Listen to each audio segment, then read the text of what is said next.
收睇美國之音製作嘅美國專訊，我係任敬陽。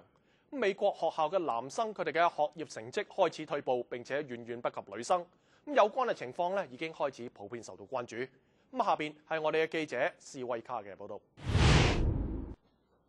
美國學校男生成績落後嘅趨勢，使到教育界人士感到憂慮。喺所有年齡組別當中，男生嘅成績都普遍落後。多伊爾係學業輔導員，佢喺美國首都華盛頓郊外嘅一間私立高中，專門負責幫助學習有困難嘅學生。In this year's freshman class, I met about 5 girls and about maybe 30 boys, but I've continued to meet with the boys, and I don't see any of the girls. All the girls have kind of figured out how to do things, and they're on their own. 呢一間聖公會高中係一間精英私立高中，收生嘅標準依據統一嘅考試成績，而學生嘅學習能力基本上係一致。但係多伊爾仲係睇到男女學生嘅成績差別好大。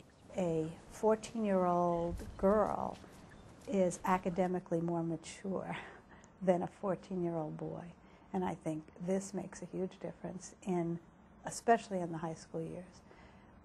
Because what you're asking of high schoolers is to keep track of 5 to 7 subjects, plan ahead for their long-term projects, decide what is important to review, to study for tests, to prioritize, and many boys are not ready to do that task.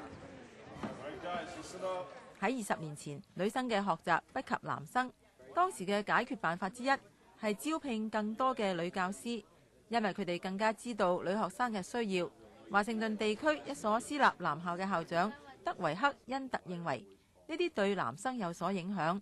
I think, in many cases, boys are falling behind because there has been over the last 20 years a process of education becoming more feminine, and I mean that in just a sort of a realistic, factual sense, that because if you look at the statistics, there's a majority of women teachers, and there's a majority of girls in the school, that everything gets tailored towards the girls.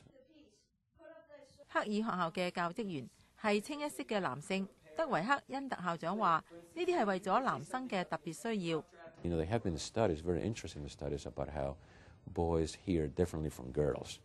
That for a boy to really hear the tone, the volume has to be louder, so that if a teacher is speaking at a volume that is comfortable for girls, the boy is going to get distracted because it's like elevator music almost.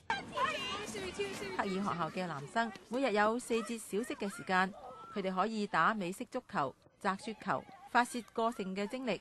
德維克恩特校長話：咁樣做有助於學生喺課堂上面集中精神。而大部分教育界人士認為，認識到學生男女有別，先至能夠充分發揮每一名學生嘅潛在能力。記者斯威卡嘅報導。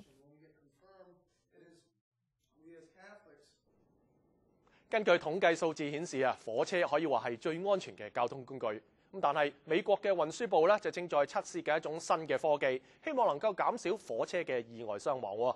下邊係我哋嘅記者阿塞加嘅報導。呢一次火車撞車其實並冇睇上去咁危險。一次係美國運輸部嘅撞車測試，要測試一種新技術，增加火車嘅安全。研究人員用1列拖住5節載客車廂嘅火車，以時速48公里嘅速度撞向1列拖住2節貨車嘅車頭。工程師蒂雷爾表示，火車撞車測試達到咗預期效果。In this test, all the wheels stayed on the track. Everything remained in line. The track is fine. 呢一次試撞目標係要測試火車尾部嘅新設撞擊區。呢一個撞擊區係一個3尺長嘅箱，撞車嘅時候會吸收能量而被壓扁，從而減少第一節車廂承受嘅衝力，避免後面車廂出軌。目前一啲高檔嘅汽車正係使用呢一種新技術。美國運輸部長豐田話：佢相信呢一種技術會挽救好多生命。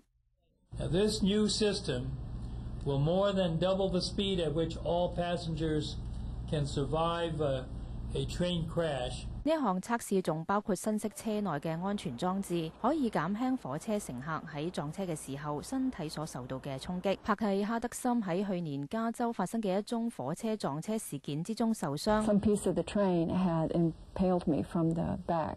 火車嘅安全喺國際上亦都備受關注，尤其係人口眾多嘅印度，好多印度人經常爬上火車嘅車頂。去年喺印度、巴基斯坦同日本發生嘅火車相撞事件，造成幾百人死亡。記者阿塞加報導。好啦，今日嘅節目時間又夠，多謝各位收睇美國之音製作嘅《美國專訊》，我係任敬陽，我哋下星期再見。